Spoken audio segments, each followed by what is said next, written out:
ప్రియమైన మీనా, ఆ రాజు నన్ను పాడు చేసిన విషయం అందరికీ తెలిసిందే. కానీ మనలాగే గుడ్డిదైన కోర్టు కూడా అబద్ధాలు విని నమ్మేసింది. అయినా భరించాను. కానీ నాకు అన్నీ అయిన నాన్నగారే అబద్ధం చెప్పారు. నీడనిచ్చే చెట్టే నిప్పులు కురిపిస్తే ఇక నేను బతకడం ఎందుకు మీనా? ఓ ఫ్రెండ్గా న్యాయం కోసం ఎంతో ప్రయత్నం చేశావు. కానీ కళ్ళు మూసుకుపోయిన ఆ దేవుడు ఈ కళ్ళు లేని దానికి అన్యాయం చేశాడు. నీ శారద.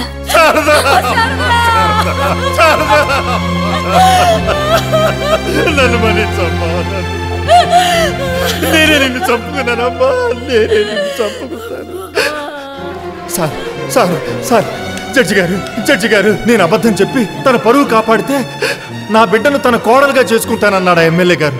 నా కష్టాలు తీరడానికి డబ్బు కూడా ఇచ్చాడు సార్, డబ్బు కూడా ఇచ్చాడు. దాంతో నా బిడ్డ బతుకు బాగుపడుతుందని ఆశపడి ఆ రోజు అది ఇంట్లోనే ఉందని అబద్ధం చెప్పాను సార్, అబద్ధం చెప్పాను. నన్ను క్షమించండి జడ్జి గారు. నా కొడుకు ఈ పాడు పని చేశాడని నాకు తెలుసు. ఎలక్షన్స్ వస్తున్నాయి, పదవి పరువు ఏమైపోతాయని భయపడి సీతారామయ్య గారిని అబద్ధం చెప్పమని నేనే బ్రతిమాలుకున్నాను.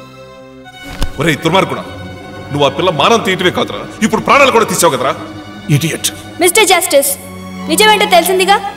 ఓ గుడ్డి పిల్ల చావుతోనైనా న్యాయదేవత కళ్ళు తెరిచి నిజమేమిటో చూడగలిగింది అనుకుంటాను. వెరీ సారీ అమ్మా, నిజం మేము తెలుసుకునేటప్పటికే ఆ పిల్ల ప్రాణం పోయింది. ఇక మేము న్యాయం ఎలా చెప్పగలం చెప్పు? నేను చెప్తాను మిస్టర్ జస్టిస్, నేను చెప్తాను. శారదా, లే శారదా, లే.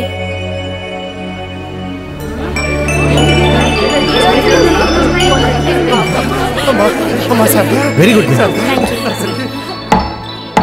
Silence silence. నా స్నేహితురాలు బ్రతికే ఉంది మిస్టర్ జస్టిస్. ఇప్పుడు న్యాయం చేయండి. అంటే ఆ అమ్మాయి చనిపోయినట్టు నటించమని నేనే చెప్పాను. ఆ ఉత్తరం కూడా నేనే ఏర్పాటు చేశాను. బతికుంటిగా బయటికి రాని నిజాలు ఆమె పోయిందని తెలిస్తే గుండెలు బద్దలు కొట్టుకుని బయటకు వస్తాయి మిస్టర్ జస్టిస్. ఇలా చేసినందుకు కోర్టు వారు నన్ను మన్నించాలి. మన్నించడం ఏమిటమ్మా, నీ తెలివితేటల్ని అభినందించాలి. ముద్దాయికి 7 సంవత్సరాల కఠిన కారాగార శిక్ష కూడా విధించాలని. మిస్టర్ జస్టిస్, నాదొక రిక్వెస్ట్. అతను 7 ఏళ్లు జైల్లో ఉండటం వలన అతని జీవితం పాడైపోతుంది. పాడైపోయిన నా స్నేహితురాల జీవితం బాగుపడదు. ఎవరికి ఉపయోగపడిన ఈ న్యాయం ఎందుకు మిస్టర్ జస్టిస్? అంటే ఏమిటమ్మా నువ్వు చెప్పేది? పాడు చేసిన ఇతను నా స్నేహితురాల్ని పెళ్లి చేసుకుంటే కేసు విత్డ్రా చేసుకుంటాం. అప్పుడు ఇద్దరు బ్రతుకులు బాగుపడతాయి, న్యాయం జరిగినట్టు అవుతుంది. జడ్జి గారు, ఈ పెళ్లికి నేను మనస్ఫూర్తిగా ఒప్పుకుంటున్నాను.